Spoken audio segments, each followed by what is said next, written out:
खुलुमबाय स्टुडिअ दं आं राकेश रामसियारि थामथि खोलोमनि जे बिसायख'थि बे बिसायख'थिया गाबोन जानो थांगासिनो दं क'क्राझार गुवाहाटी बरपेटा धुबरी बियाबाव अब्ला माबे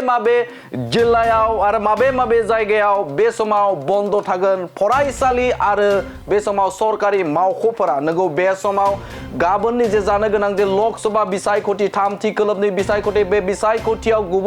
गुबुन जायगाफोराव बे समाव सरकारि फरायसालिफोरखौ बन्द फोसावदों सरकारि मावख'फोरखौ बे समाव बन्द फोसावदों सोरखारा बे समाव जानो गोनां जे थामथि खोलोबनि जे बिसायख'थि बे बिसायख'थिखौ नोजोर बोनानै रैखाथि बिफाननि गोख्रों राहाजों रैखाथि होनाय सिग्रोमनाय बे हाबाफारियाबो सोलिबाय थादों आरो बे समावनो सरकारि मावख' आरो सरकारि फरायसालि बे फरायसालिफोरखौ बन्द फोसावदों आसाम सरकारा बे समाव नोंथांमोननो बबे जायगाया बबे फरायसालिया बे समाव बन्द थागोन बे समाव नोंथांमोननो बड'लेण्ड बुब्लिनि गेजेरजों डिसप्लेनि गेजेरजों नोंथांमोननि गेजेराव फोरमायनो नागिरदों बे समाव सरकारि फरायसालिफोरा बन्द थागोन बे समाव नोंथांमोननो बड'लेण्ड बुब्लिनि गेजेरजों फोरमायगोन क'क्राझार गुवाहाटी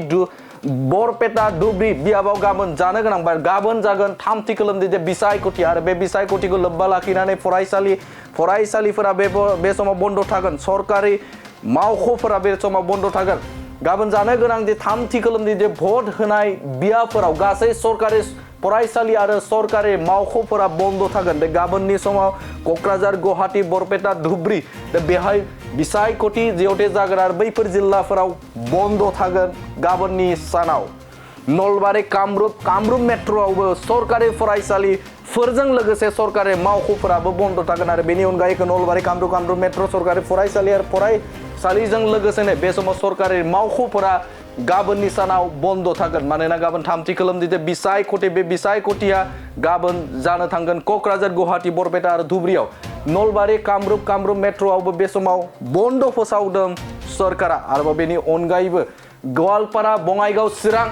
जिल्लाफोरावबो गाबोन बन्द थागोन गाबोननि समाव गवालपारा बङाइगाव चिरां बेफोर जिल्लाफोरावबो गाबोन बन्द थागोन जिहते गाबोन जागोन क'क्राझार गुवाहाटी बरपेटा आरो धुबरी बियाबाव दा बैफोर जिल्लाफोरावबो बन्द थाखागोन आरो बेनि अनगायैबो कामरुप मेट्र' आरो नलबारि चिरां दा बैफोर जिल्लाफोरा गाबोन बन्द फोसावदों गाबोन फरायसालिजों लोगोसे सरकारि मावख'फोरा गाबोननि समाव बन्द थागोन बे समाव नोंथांमोननो बड'लेण्ड बुब्लिनि गेजेरजों गाबोननि जि जानो गोनां थामथि खोलोब बे बिसायख'थियाव क'क्राझार गुवाहाटी बरपेटा धुबरी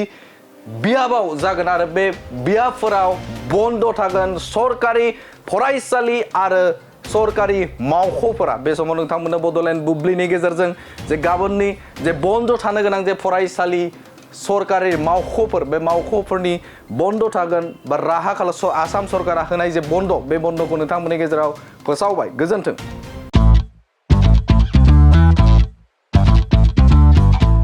गोजोनथाव खौरां नोंथाङा नोंथांनि गला एबा अफिस फसंथानफोरखौ जोंख्लाब माख्लाब साजायनो गोसो गैया नामा?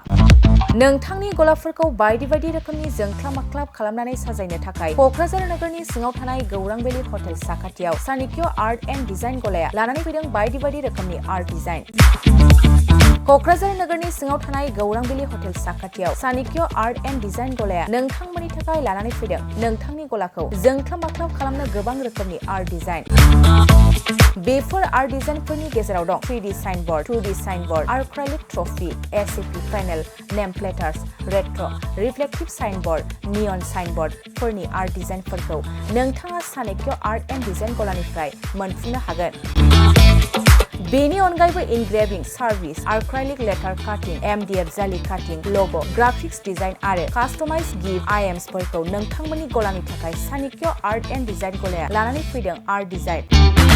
गोबां बाथ्रा मिथिनो थाखाय नोंथाङा नैबे 9706125636 6800981649 जानबुं नम्बरनि गेजेरजों खौरां लाहरनो हागोन।